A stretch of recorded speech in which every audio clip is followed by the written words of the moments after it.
The unexpected protectors. The galaxy had long been dominated by species that thrived on power. Some wielded brute strength, their massive forms built for crushing opposition. Others relied on speed, striking fast and retreating before retaliation could come. Then there were those with advanced technology, races whose weapons could destroy entire fleets before their enemies even registered an attack. By all measurable standards, humanity should have been outmatched. Humans did not have the razor-sharp claws of the Morkathi, nor the crystalline exoskeletons of the Duraxian hive.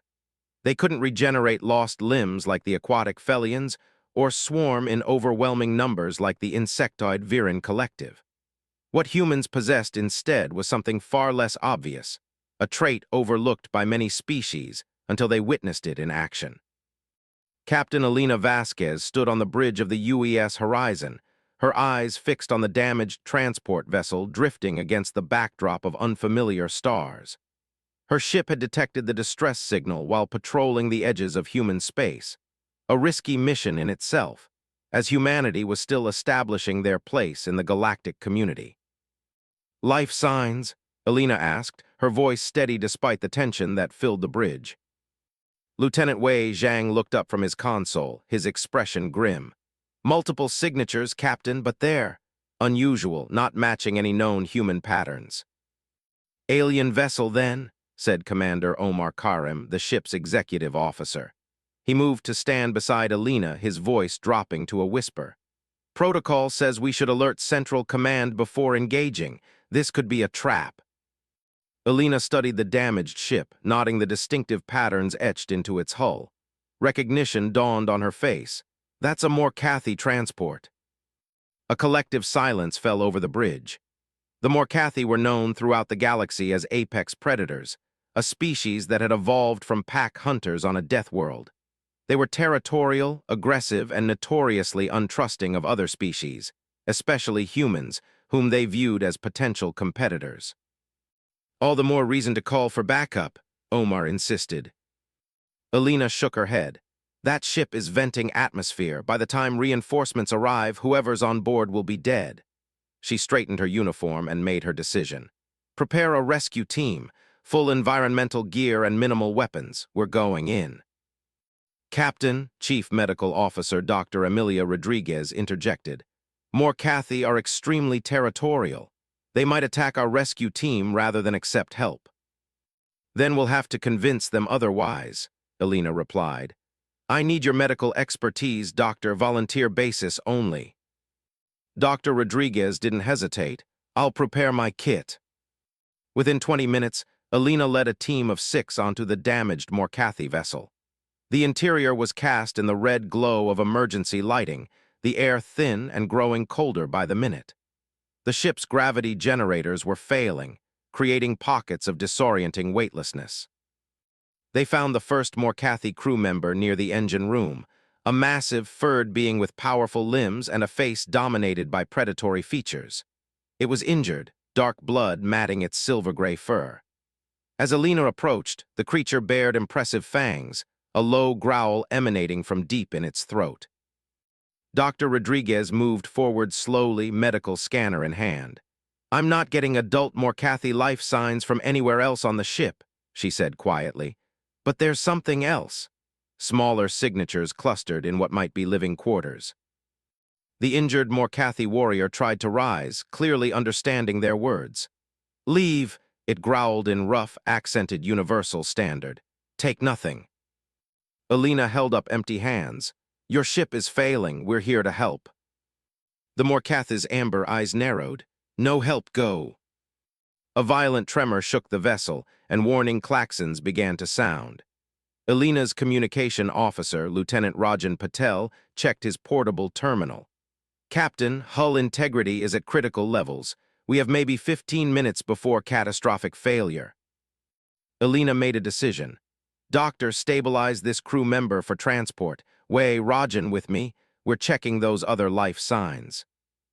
Despite protests from both Omar and the injured Morkathi, Elena led her team deeper into the vessel. They found what they were looking for in a reinforced central chamber, a nursery containing 5 Morkathi cubs, each no larger than a human child. The room had been equipped with emergency shielding, but even those systems were beginning to fail. One of the cubs, braver than the others, approached Elena with surprising curiosity rather than fear. Its fur was softer, its claws not yet fully developed, but the intelligence in its eyes was unmistakable. "We need to get them out," Elena said. "Now."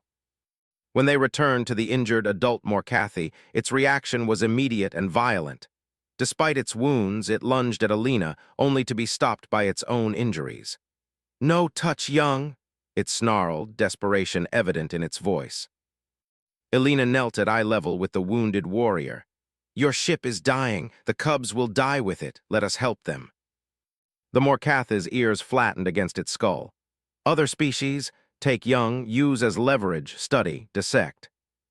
"That's not what humans do," Elena said firmly.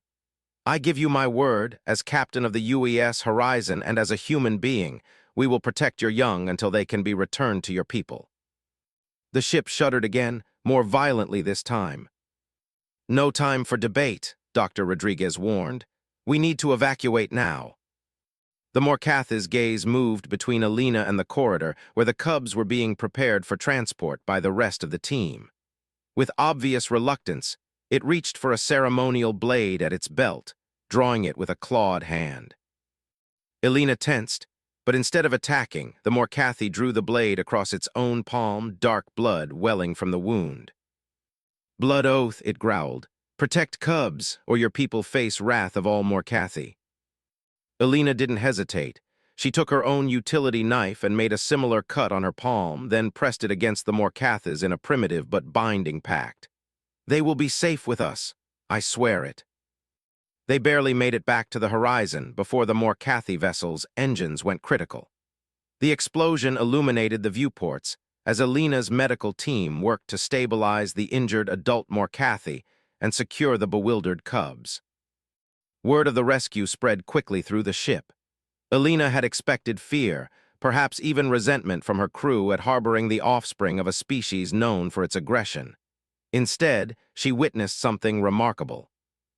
Her crew, trained for combat and crisis management, adapted with surprising ease to the presence of the alien young. Engineers constructed appropriate sleeping quarters, while the mess hall staff researched Morcathi dietary needs. Security personnel, initially the most wary, became protective sentinels. In the medical bay, Elena found Dr. Rodriguez checking on the cubs while the adult Morcathi, now identified as Fleet Guardian Kazrek, watched with suspicious eyes from its recovery bed. "How are our guests doing?" Elena asked. "The Guardian will recover," Dr. Rodriguez replied. "The cubs are actually thriving. They're remarkably adaptable." She hesitated before adding, "And the crew has been unexpectedly enthusiastic about helping." Kazrek's rumbling voice interrupted. "Not expected. Humans, weak species, soft. No claws, no fangs. Why protect cubs not your own?" Elena considered the question carefully. "It's part of who we are," she finally answered. "Humans evolved as communal protectors. On our world, even the strongest individuals couldn't survive alone, so we developed strong protective instincts, especially toward the young." "Even young of predator species?" Kazrek pressed, clearly struggling with the concept. Before Elena could respond, the door to Medical Bay opened, and Lieutenant Zhang entered carrying one of the smaller cubs. The tiny Morcathi had wrapped its paws around the human's neck and appeared to be sleeping contentedly. "Sorry to interrupt, Captain," Wei said, clearly embarrassed. "This little one wouldn't settle in the makeshift nursery. The doctor suggested body heat might help." Kazrek stared in obvious disbelief as Wei gently transferred the sleeping cub to a warming bed. The human's movements were natural, careful, those of someone instinctively mindful of a young life. "Your warrior handles cub-like, parent," Kazrek observed. "Lieutenant Zhang has 2 children back on Earth," Elena explained.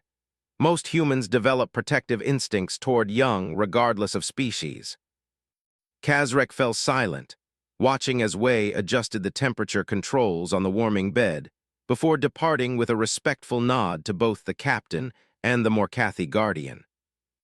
3 days until we reach the Morkathi outpost at Sarek Station, Alina said, changing the subject. We'll transfer you and the cubs to your people there. Kazrek's amber eyes studied her with new intensity. We'll inform Morkathi High Command of oath kept. The Guardian hesitated before adding, your species. Surprising.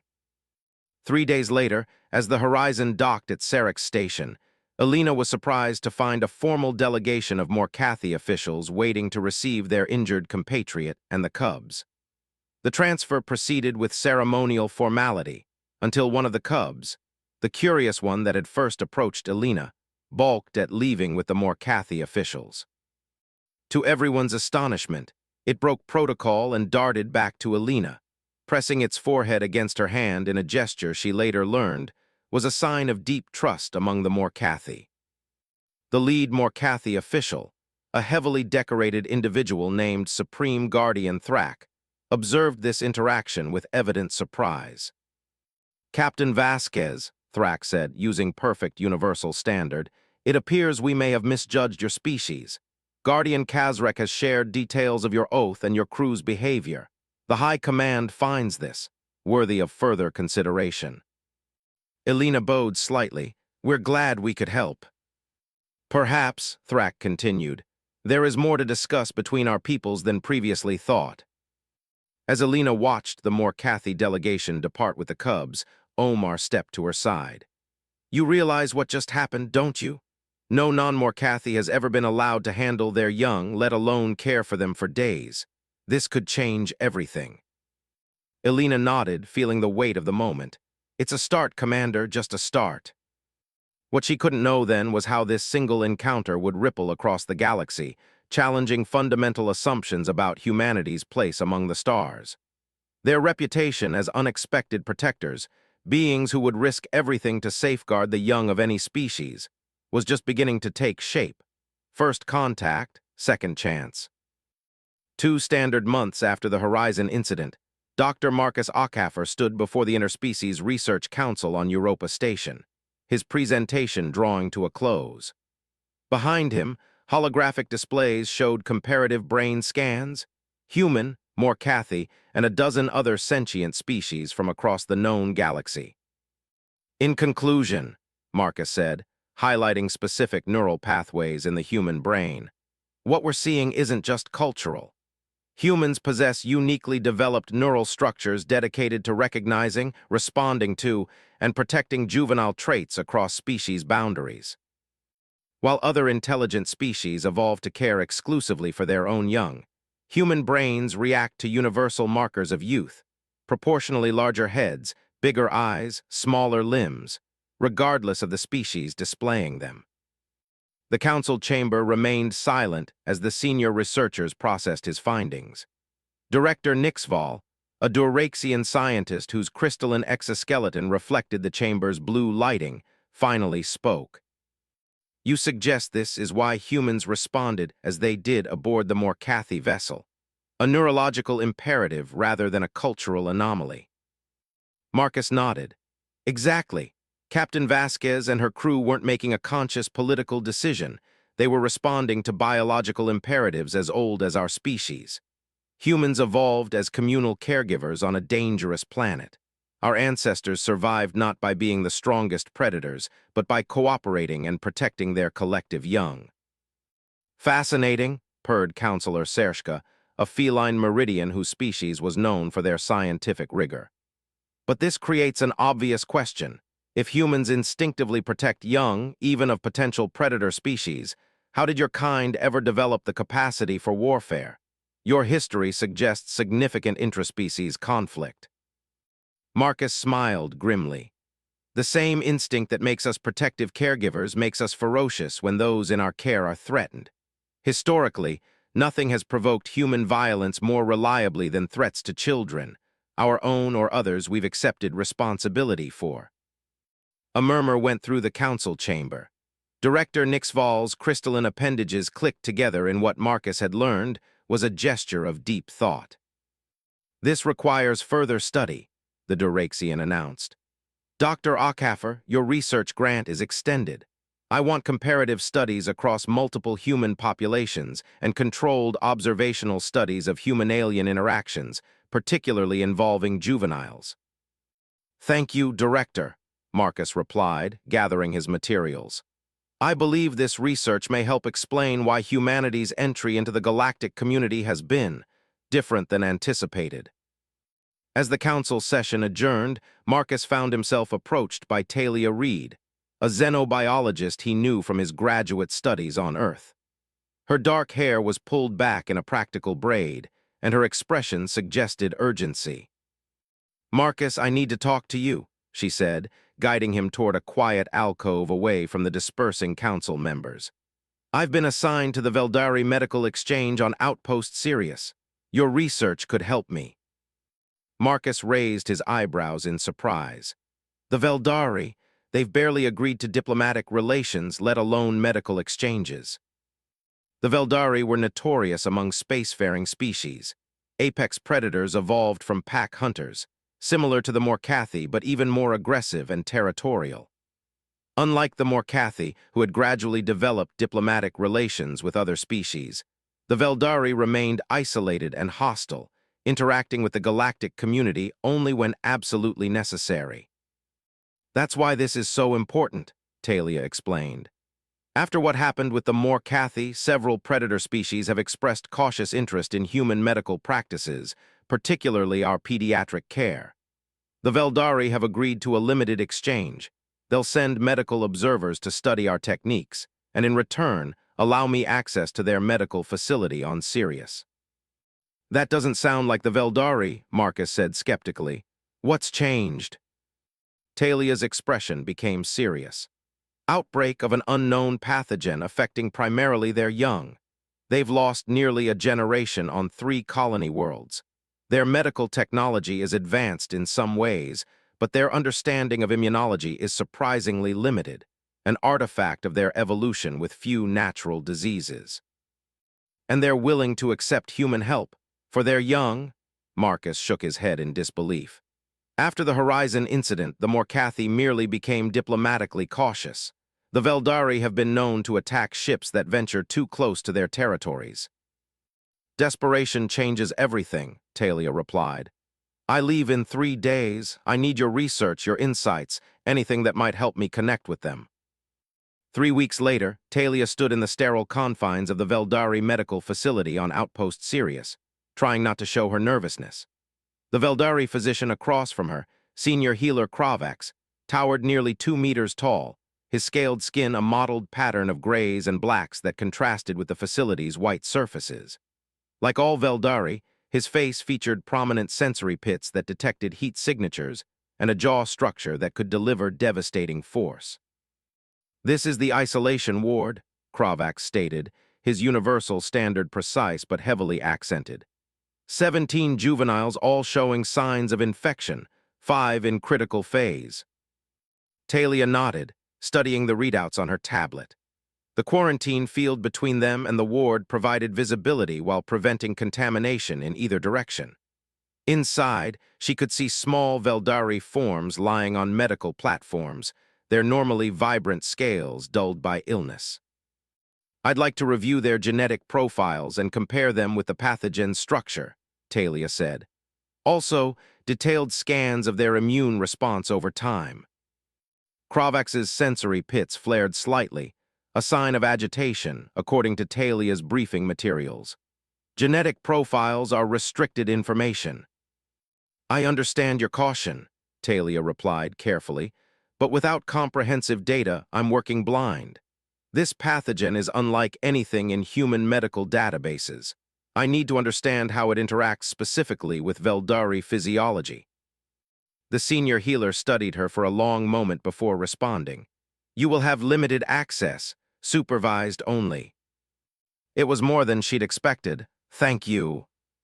Over the next several days, Talia immersed herself in Veldari medical data, working alongside Kravax and his team.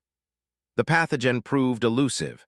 It seemed specifically adapted to target Veldari immune systems, particularly those of the young whose defenses weren't fully developed. On the fifth day, while reviewing genetic sequences in the facility's laboratory, Talia noticed a pattern. "This section of the genome," she said, highlighting a sequence on her display.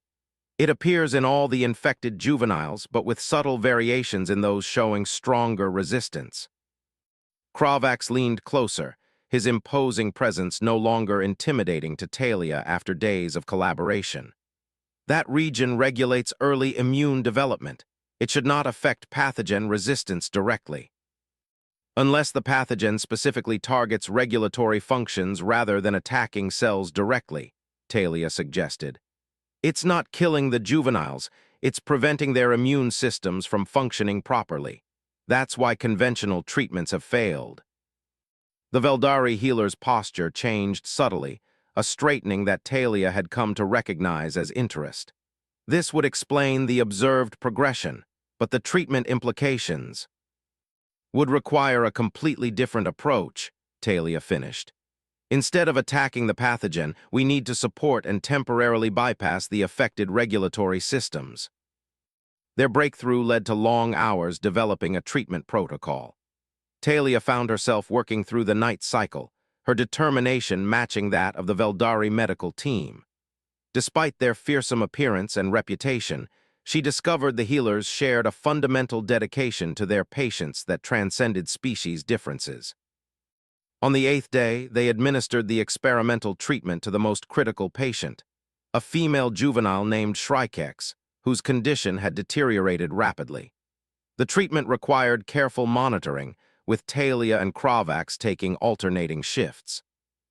During her third monitoring shift, Talia noticed Shrikex's vital signs fluctuating dangerously. The juvenile's breathing became labored, and warning indicators flashed across the medical displays. Without hesitation, Talia entered the quarantine field. Knowing the protocols required authorization she didn't have time to request. She stabilized the juvenile's life support systems and administered a modified dose of the treatment, making adjustments based on the readings. She was still working when Kravax arrived, accompanied by two Veldari security officers. The senior healer stopped abruptly at the sight of a human directly handling a Veldari juvenile, something strictly forbidden under their agreement. "Explain this violation," Kravax demanded, his voice carrying a dangerous edge. Talia continued adjusting the medical equipment as she spoke. Her systemic functions were failing. The treatment needed modification, and there wasn't time to wait for authorization. "You risk contamination. You risk our genetic security," Kravax said, the security officers moving forward at his gesture. "I risked those things because Shrikex was dying," Talia replied firmly, finally looking up from her work. "Look at her readings now." The displays showed stabilization across all vital functions, not just temporary support, but signs of genuine improvement. The juvenile's color had already begun to improve, the dullness receding from her scales. Kravax ordered the security officers to halt, his attention fixed on the readings. "These improvements, they exceed projections." "The modified protocol works with her specific genetic profile," Talia explained. "We'll need similar modifications for each patient, but now we know it's possible." Over the next 2 days, they adapted the treatment for each juvenile, working together in a rhythm that belied their different species. Talia found herself naturally adjusting to Veldari communication styles, more direct, less reliant on facial expressions that the Veldari couldn't easily interpret with their different sensory systems. By the 10th day, all 17 juveniles showed clear signs of recovery. The Veldari facility, initially so cold and sterile, had developed a different atmosphere. Talia noticed Veldari healers adopting some of her techniques for handling the recovering juveniles, gentler approaches that seemed to speed recovery. On the morning of the 12th day, Talia arrived at the facility to find Kravax waiting with a formal delegation of Veldari officials. Their posture and ornamentation indicated high rank within their society. "Lead researcher Reed," the most elaborately adorned Veldari addressed her. "I am High Commander Zeraxis of the Veldari Protectorate Council. Your intervention has not gone unnoticed." Talia straightened, uncertain whether this constituted a diplomatic incident. I acted according to medical necessity, Commander. Indeed, the commander's sensory pits contracted slightly, a gesture Talia couldn't interpret. Senior healer Kravax has provided comprehensive reports. You violated quarantine protocols, handled Veldari juveniles directly, and modified approved treatments without authorization. Talia remained silent, recognizing the statement of facts for what it was. You also, Zeraxis continued, saved 17 of our young who would otherwise have perished. The modified protocols you developed are now being implemented on our affected colony worlds with promising results. I'm glad I could help, Talia said simply. The High Commander studied her with an intensity that would have been unnerving weeks earlier. In 4 centuries of Veldari history, no outsider has been permitted to touch our young. Yet you did so, risking your career and potentially your life to save one who was not of your species. It's what any human physician would have done, Talia replied. That, said Zeraxis, is precisely what interests us. The commander turned to Kravax. The proposal has been approved. Proceed. Kravax stepped forward. Lead researcher Reed, the Veldari Protectorate Council has authorized the establishment of a permanent human medical presence within our territories. We request that you oversee the selection and training of appropriate personnel. Talia struggled to hide her shock. I would be honored, but may I ask what prompted this decision? High Commander Zeraxis made a gesture that caused the other Veldari officials to leave the room, leaving just the 3 of them. Senior healer Kravax provided visual records of your interactions with our juveniles, the commander explained. Your instinctive protective behaviors mirror those of our own caregivers, despite our vastly different evolutionary paths. This suggests a compatibility we had not previously considered possible with any non-Veldari species. Talia thought of Marcus's research on human neural responses to juvenile traits across species boundaries. There is more, Zeraxis continued. When the treatment for Shrikex was faltering, you placed yourself between the juvenile and the door when security personnel entered, a positioning our behaviorists recognize as defensive, not aggressive. You did this unconsciously, without weapons or realistic means to defend against Veldari security forces. I wasn't thinking about defense, Talia admitted, just about protecting my patient. Precisely, said Kravax. This behavior pattern is consistent with what we now understand about human neurological responses. You perceive juveniles, even those of predator species, as worthy of protection. This is unprecedented in our experience with other spacefaring races. High Commander Zeraxis stepped closer, towering over Talia but no longer seeming threatening. The Veldari Protectorate has existed in isolation because we found no species worthy of trust with what matters most, our future generations. Recent events have forced us to reconsider this position. The commander's sensory pits expanded fully, a sign Talia now recognized as indicating openness and sincerity. Lead researcher Reed, you have done what no diplomatic initiative could accomplish. You have earned a measure of Veldari trust.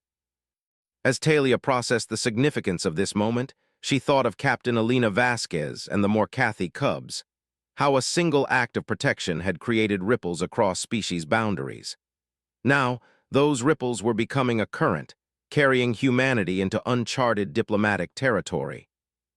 I'll recommend our best pediatric specialists and researchers, she said, already mentally composing her report to the Interspecies Research Council. With your permission, I'd also like to continue my work here during the transition. That would be acceptable, Kravax confirmed. The juveniles have grown accustomed to your presence. Later that day, Talia found herself in the recovery ward, monitoring the improving juveniles. Shrikex, now strong enough to sit upright, watched Talia with the intense curiosity characteristic of her species. You are not Veldari, the juvenile stated in halting universal standard, but you fought for us. That's what humans do, Talia replied simply. We protect. Even those with claws and fangs? Shrikex asked, displaying her own impressive, if still developing, natural weapons. Talia smiled. Especially those with claws and fangs, sometimes they need protection the most. In her report to Europa Station that evening, Talia included a personal note to Marcus Ockhaffer. Your research was right. It's not just about biology, it's about trust. And somehow, against all evolutionary logic, the most fearsome predators in the galaxy are beginning to trust us with their future. The breaking point. Lieutenant Commander Jiro Tanaka had never intended to make history. As the commanding officer of Outpost Demeter, a small human research and agricultural station in the Epsilon Eridani system, his duties typically involved overseeing crop yield reports and resolving minor disputes among the civilian researchers. The outpost existed primarily to develop farming techniques for exoplanets, hardly the kind of assignment that led to galactic prominence. That changed the day the refugee ship arrived. Unidentified vessel approaching on long-range sensors, announced Ensign Yvonne Camo, her normally calm voice tinged with concern. Configuration matches nothing in our database. Gyro moved to the sensor station, studying the readouts. Mass and propulsion signature. Approximately twice the size of our supply shuttles. Propulsion appears to be some form of modified ion drive, but running well below optimal efficiency. Yvonne frowned at her display. Sir, it's broadcasting a distress signal on multiple frequencies, including some I've never seen before. Put it through, Gyro ordered. The communication system crackled with static before resolving into a voice, strained, urgent, and speaking in a language Gyro didn't recognize. The universal translator integrated into Demeter's systems struggled momentarily before producing a halting translation. Require immediate assistance, pursuing vessels, hostile intent, carrying irreplaceable future. Can we get visual? Gyro asked. The main screen flickered before displaying the approaching ship, an ungainly vessel that looked cobbled together from disparate components. Its hull showed evidence of weapons fire, with several sections exposed to space. Life signs, Gyro queried. Yvonne worked her console. Difficult to get clear readings through their hull material, but I'm detecting approximately 30 life forms. Most appear to be unusually small. Her eyes widened. Sir, I'm also detecting another vessel approaching from the same vector, much larger, heavily armed. Gyro felt the weight of command settle on his shoulders. Demeter was a research outpost, not a military installation. They had a small security detachment and minimal defensive capabilities, enough to deter pirates or handle emergency situations, but not designed for actual combat. Status of our planetary shield? He asked. Fully operational, but it's designed for meteorite defense, not military-grade weapons, replied Lieutenant Ryoko Himura, the outpost's security chief. If that pursuing ship is what I think it is, our shields won't hold for long. Gyro made his decision. Broadcast on all frequencies. This is Lieutenant Commander Jiro Tanaka of Earth Alliance Outpost Demeter. Unidentified vessels, you are approaching a protected human settlement. The damaged vessel is granted emergency sanctuary. The pursuing vessel must identify itself and state its intentions. The response came almost immediately, a harsh, guttural transmission that the translator rendered in clipped phrases. Human outpost, this is Hunt Marshal Drekar of the Krivax Dominion. The vessel you shelter carries stolen Krivax property. Surrender the thieves and their cargo, or face the consequences of interfering in Dominion affairs. Gyro exchanged glances with his senior staff. The Krivax were well known throughout the sector, a militaristic species that had expanded aggressively over the past several decades. Their society revolved around concepts of strength and dominance, with strict hierarchies enforced through ritual combat.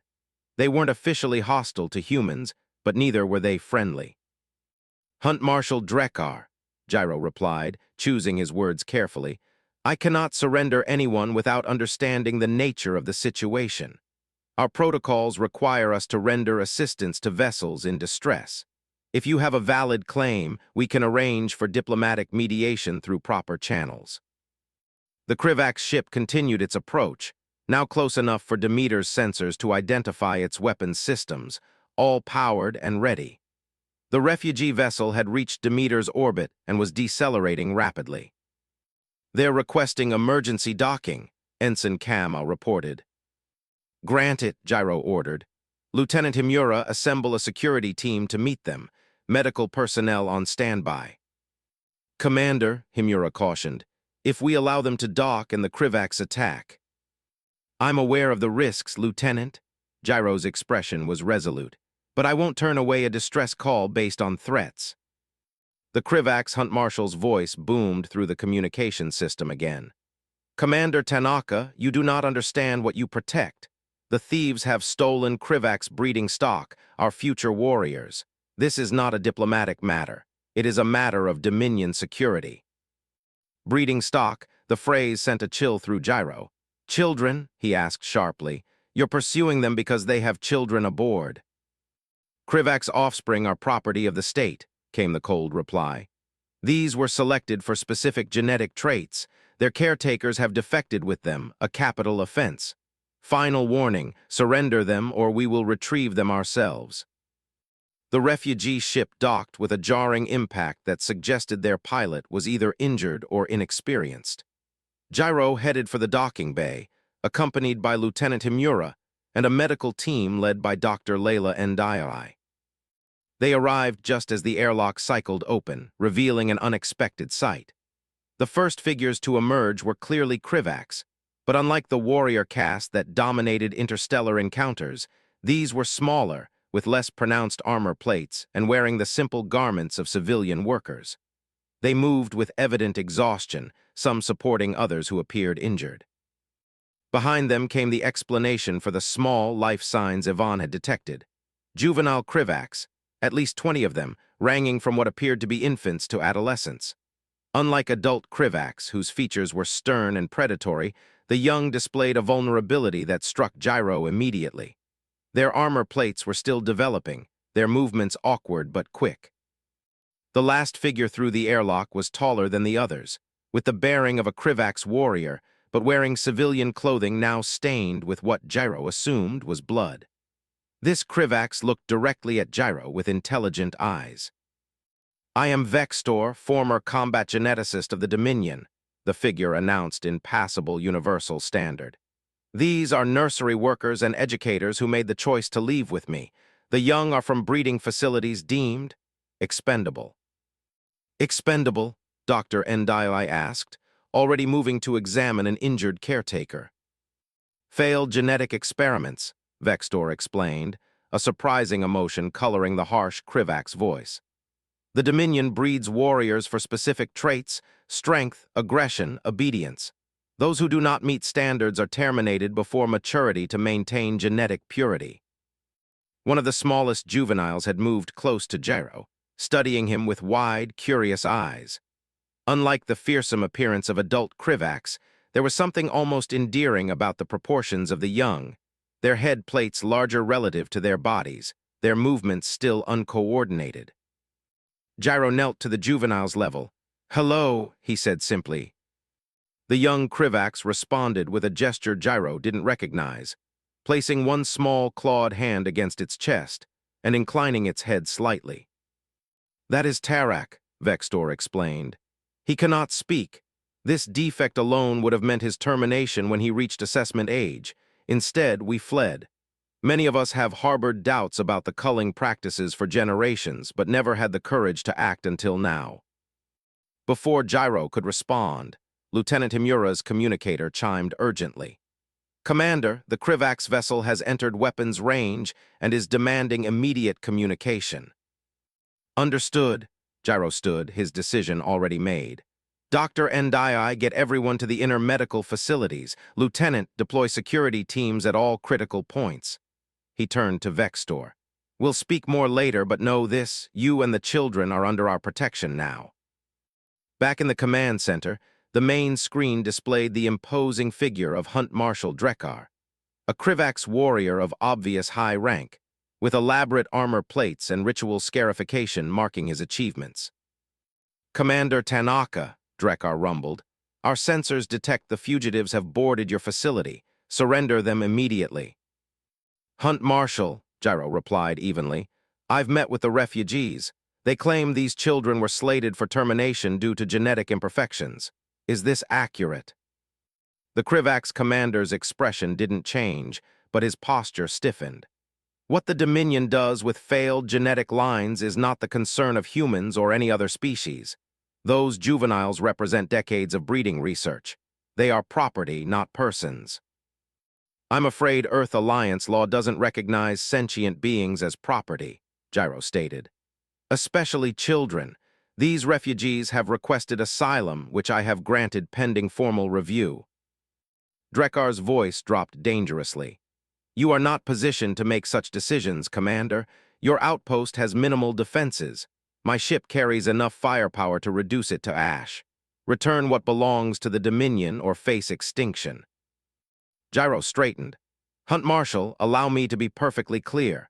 This outpost contains 37 human adults, 19 human children who are part of our civilian research families, and now 23 Krivak's children and their caretakers.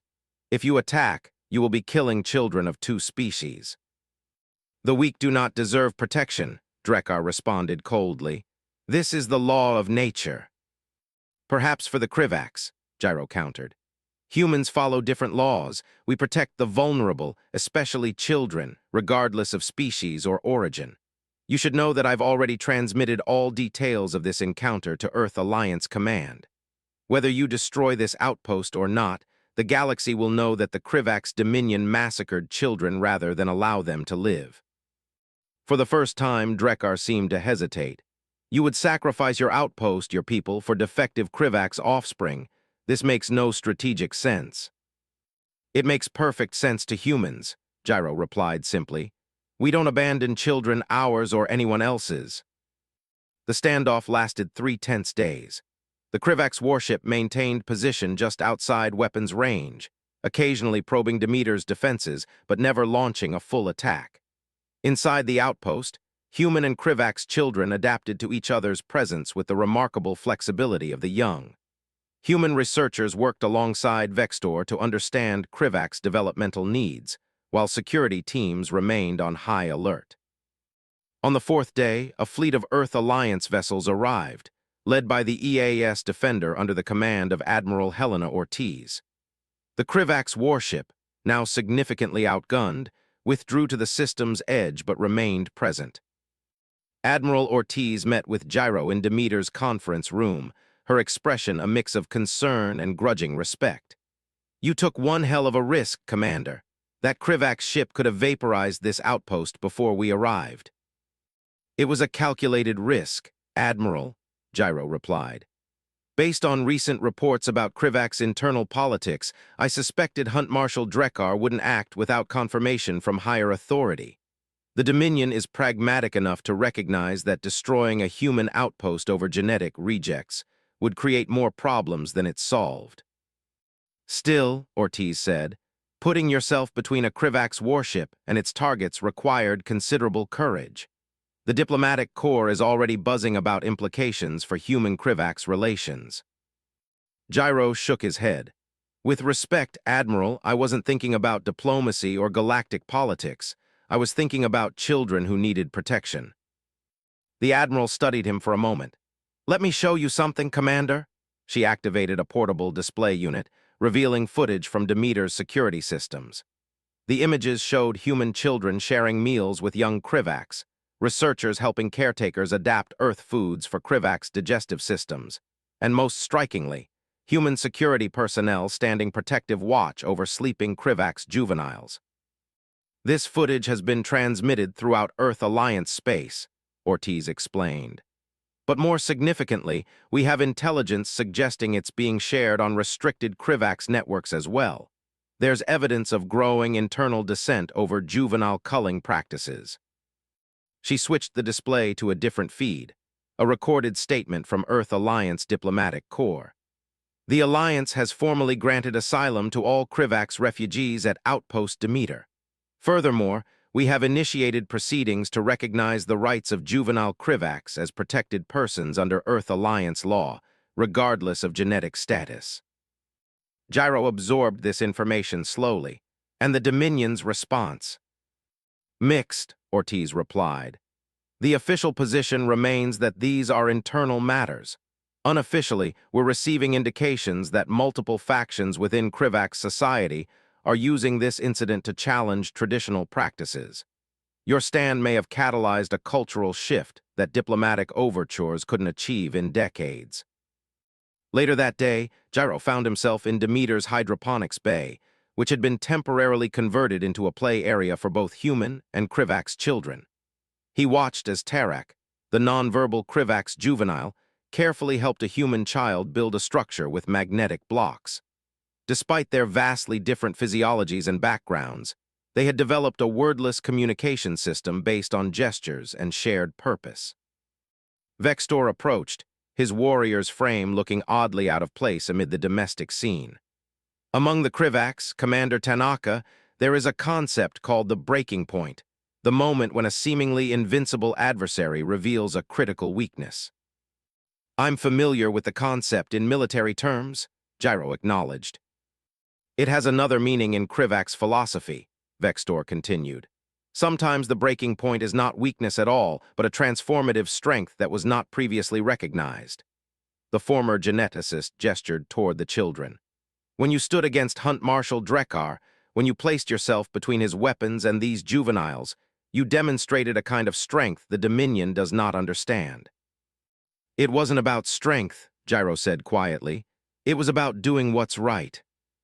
Perhaps, Vextor replied, that is precisely the point the Dominion needs to understand. As human and Krivak's children played together under the artificial sunlight of a research outpost thousands of light years from Earth, Gyro Tanaka reflected on the unexpected consequences of one decision. He had acted according to the most basic human instinct, protecting children in danger, without considering the galactic implications. Now, that simple act had become a breaking point of its own. The moment when one of the most aggressive species in known space was forced to confront an unexpected truth. Sometimes the greatest strength lies not in the ability to destroy, but in the willingness to protect. Across the stars, the story spread. The commander who had stared down a Krivak's warship to protect children. The outpost that had become a sanctuary. The humans who, without natural weapons or overwhelming technology, had demonstrated a power that even the most fearsome predators in the galaxy now found themselves unable to ignore. The power of protection, offered without condition or expectation of return. It was a revelation that would echo through the coming decades, reshaping relationships between species that had long viewed each other with suspicion or hostility. And it had begun with a single choice, made not for strategic advantage or political gain, but from the simple, unwavering human commitment to safeguard the young, any young, from harm.